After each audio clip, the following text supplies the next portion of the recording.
You're listening to an Airwave Media Podcast. What's something you learned in history class that you feel like wasn't the whole truth? Better yet, what's something you didn't learn at all that was omitted completely? That's what I like to call redacted history. My name is Andre White, the host of the Redacted History Podcast, the place where history's forgotten events, heroes, and villains get their story told, one episode at a time. The Redacted History Podcast. Real history never dies.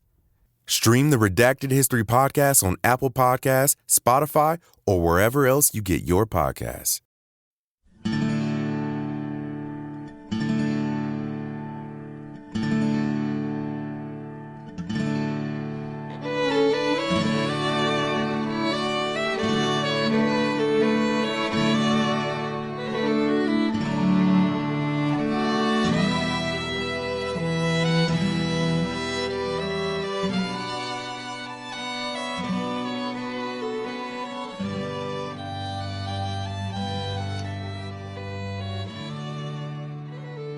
Hey everyone, welcome to the 405th episode of our Civil War podcast.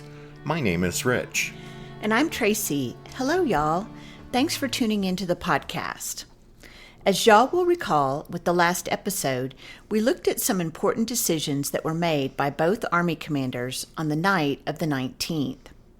Federal Commander William Rosecrans decided that the Army of the Cumberland would fight on the defensive the next day, while Confederate Commander Braxton Bragg decided the Army of Tennessee would continue attacking on the 20th, since Bragg was still fixated on his original plan of turning the Yankee left and forcing the enemy away from Chattanooga down into McLemore's Cove, where they could be destroyed. And as we said last time, Bragg, on the night of the 19th, not only decided to continue attacking the Federals the next day, but he also decided to divide his army into two wings, with one wing to be commanded by Leonidas Polk, while the other would be led by James Longstreet. Longstreet, coming down to Georgia from Virginia, was known to have arrived at the nearest railhead, and so Bragg expected him to reach the battlefield, well, any minute now. Bragg met with Polk at Army headquarters at Thedford's Ford about 9 p.m.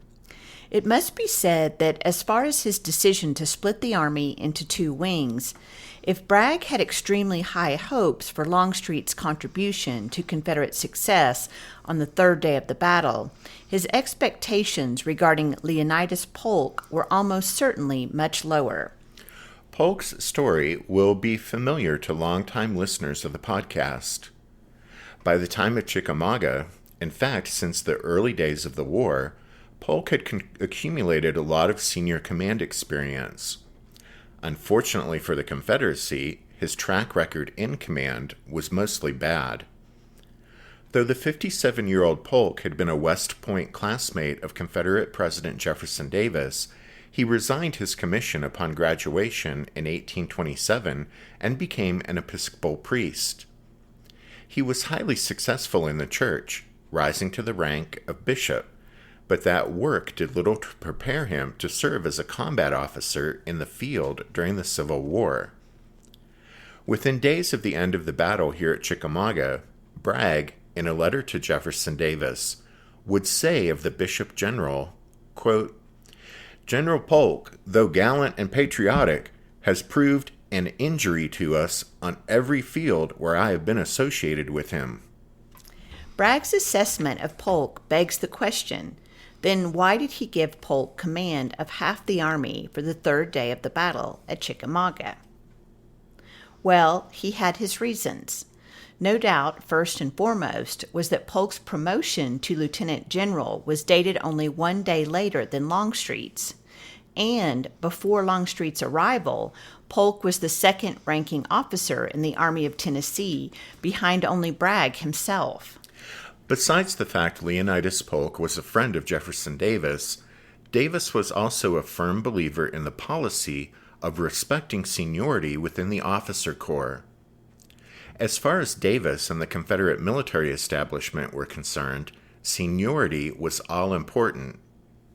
That being true, if Bragg bypassed Polk and gave command of half the army to someone else, there would inevitably be difficulties, including no doubt a formal protest from Polk. A second reason Bragg gave command of one wing of the army to Polk was that Bragg simply had no good alternatives. As we've already talked about on the podcast, when D.H. Hill came to the Army of Tennessee in the summer of 1863, Bragg could have reasonably expected much from him. Not only had Hill seen service in Virginia under Robert E. Lee, but he and Bragg had served together in the past, before the war, and got on well. However, within a few months of his arrival, Bragg's opinion of this present-day version of Hill had soured, and by Chickamauga, Bragg no longer trusted him in high command. In the same post-Chickamauga letter to Davis, in which he criticized Polk, Bragg also had this to say about D.H. Hill, quote, "General Hill is despondent, dull, slow, and though gallant personally, is always in a state of apprehension. His open and constant croaking would demoralize any command in the world.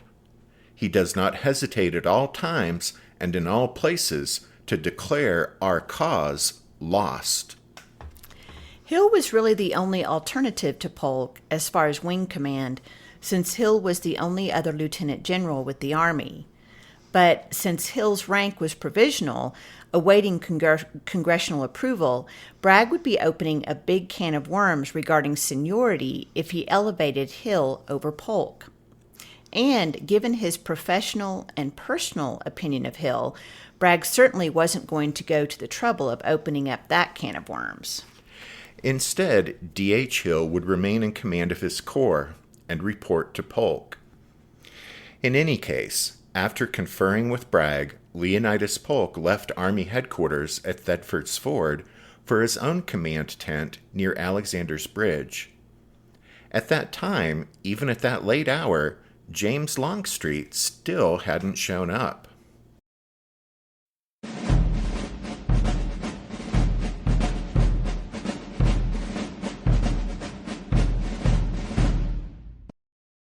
Longstreet's train had pulled into Catoosa Station outside Ringgold at about 2 o'clock on the afternoon of the 19th.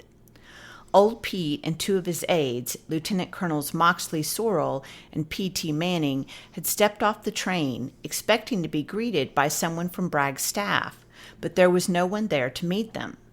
There wasn't even a guide to lead them to the battlefield. Sorrell summed up the situation by saying, quote, "We were left to shift for ourselves." Longstreet, Sorrell, and Manning passed the afternoon twiddling their thumbs on the platform, waiting for their horses to arrive on a later train. When it chugged into the station about 4 p.m., the three men quickly saddled up and started out in the direction of the battlefield. As they made their way toward Chickamauga Creek, they encountered growing numbers of stragglers and wounded. Wagons hurried past in both directions, and the steady roar of battle grew louder. Shortly before sunset, they found themselves, according to Sorrell's account, wandering, quote, by various roads and across a small stream through the growing darkness of the Georgia forest. It was well after nightfall when the three of them came to the east bank of Chickamauga Creek. When a picket challenged them from the opposite side, Longstreet replied vaguely, saying they were, quote, unquote, friends. When one of the lieutenant colonels requested the pickets identify their unit, they replied with the number of their brigade and division. Longstreet later wrote, quote, "As Southern brigades were called for their commanders more than by their numbers, we concluded that these friends were the enemy." Old Pete tried to bluff their way out of danger. Loud enough for the pickets to hear, he said, "Let us ride down a little way to find a better crossing." The three Confederates galloped off into the darkness, sent on their way by several poorly aimed shots from the Federal pickets. Sorrell said, quote, "A sharp gallop, unhurt by the pickets' hasty fire, soon put us in safety, and another road was taken for Bragg, about whom by this time some harsh words were passing."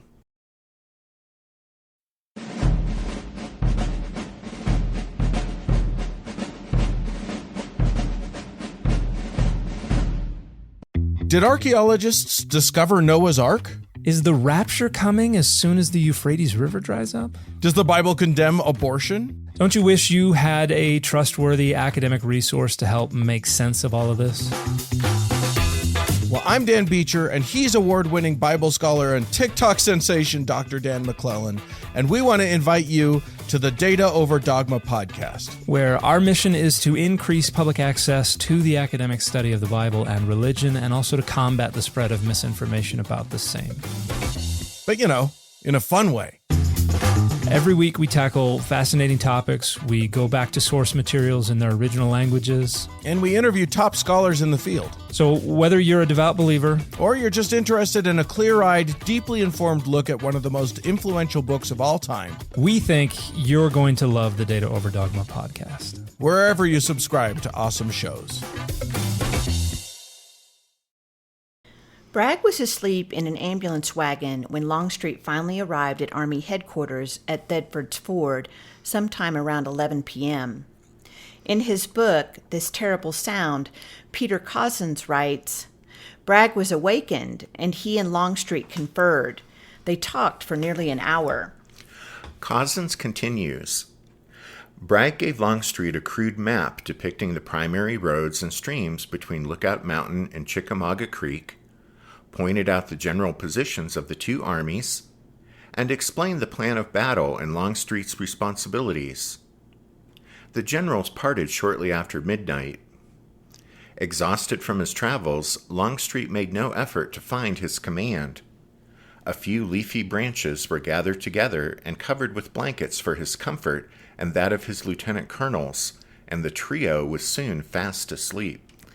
Despite the fact Longstreet had arrived in the middle of the night, was completely unfamiliar with the battlefield, and went to sleep without talking to anyone in his new command, Sorrell later wrote that Old Pete actually thought his meeting with Bragg had gone well, since, quote, nothing could be simpler than the operation proposed for Rosecrans' destruction.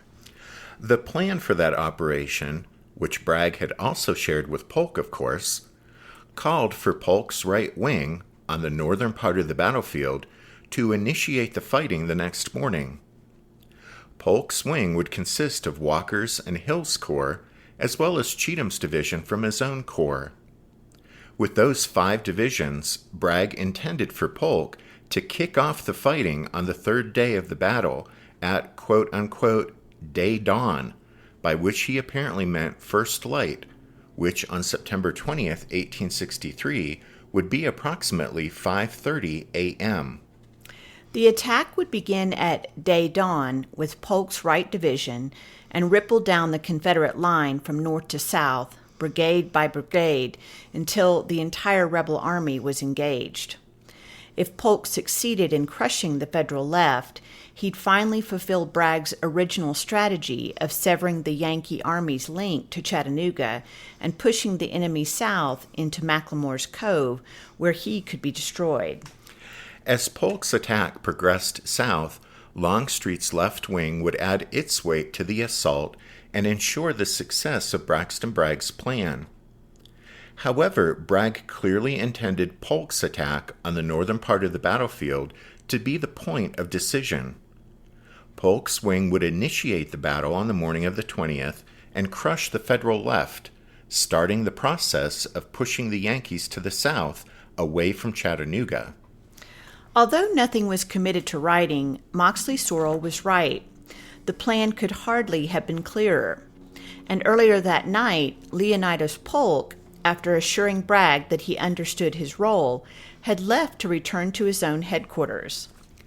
When Polk left Bragg sometime after 9 p.m. to return to his own headquarters at Alexander's Bridge, Major General John C. Breckinridge of Hill's Corps was riding with him. At that moment, Breckinridge's division was marching north to rejoin Cleburne's division so that Hill's Corps would be all together again.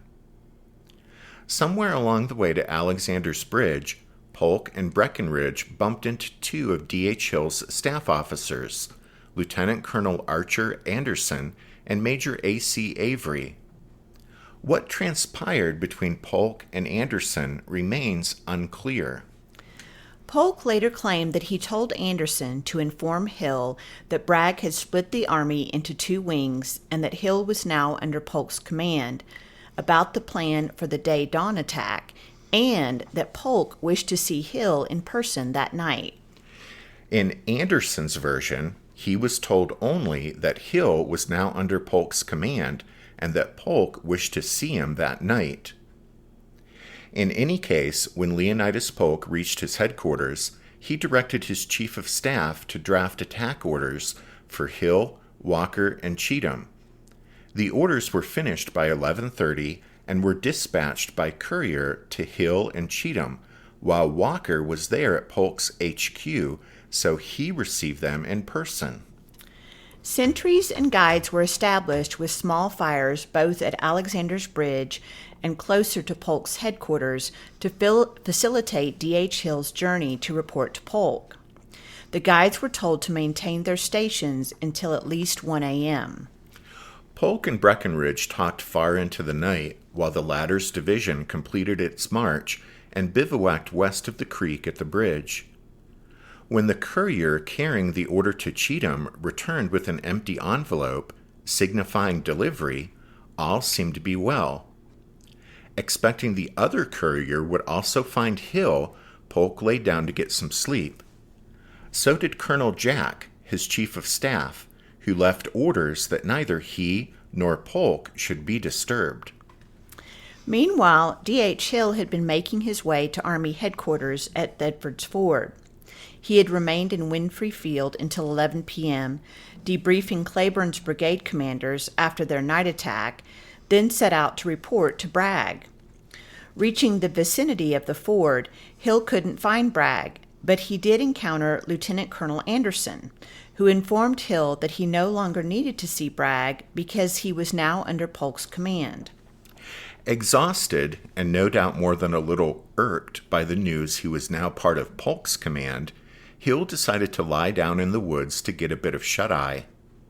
Rising at 3 a.m., he made his way toward Alexander's Bridge, where he found no sentries, no guides, no fires, and no Polk. Thoroughly disgusted, he broke off the search for Polk's headquarters and set off to return to his own corps. In the meantime, Private John Fisher was riding all over the battlefield carrying the envelope containing Hill's attack orders. Unable to find Hill, he at last returned to Polk's headquarters to report his failure. There, the only man awake was a clerk named McReady, who told Fisher that Colonel Jack had left orders not to disturb either he or General Polk. And so, with the fate of Bragg's morning assault hanging in the balance, the two privates followed orders and didn't awaken Jack or Polk. That meant, although D.H. Hill's command was supposed to start the big attack at day-dawn, well, the night ended with D.H. Hill having absolutely no idea he was supposed to start the next day's big Confederate attack at first light.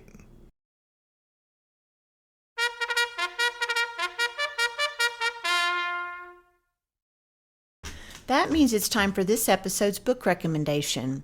And our recommendation this time is General James Longstreet, The Confederacy's Most Controversial Soldier by Jeffrey D. Wirt. This is another re-recommendation, but we thought it'd be a good time to bring it up again, especially since last week's recommendation was for Bragg, the Confederacy's most hated man, and this week's could be for Longstreet, the Confederacy's most controversial soldier. We think you'll agree that's quite a bit of drama for just two book recommendations. I mean, if Bragg and Longstreet were alive today, they'd be guests on some morning talk show. Up next, we talk to Braxton Bragg and James Longstreet, the Confederacy's most hated man, together with its most controversial soldier. Rich, come on. Anyway, as always, you can find all of our book recommendations if you head over to the podcast website, which is www.civilwarpodcast.org. Then, before the curtain comes down on this episode, We want to thank the newest members of the Strawfoot Brigade for their support of the podcast. So a big thank you to Evan, Thomas C., Mason, and Kyle H.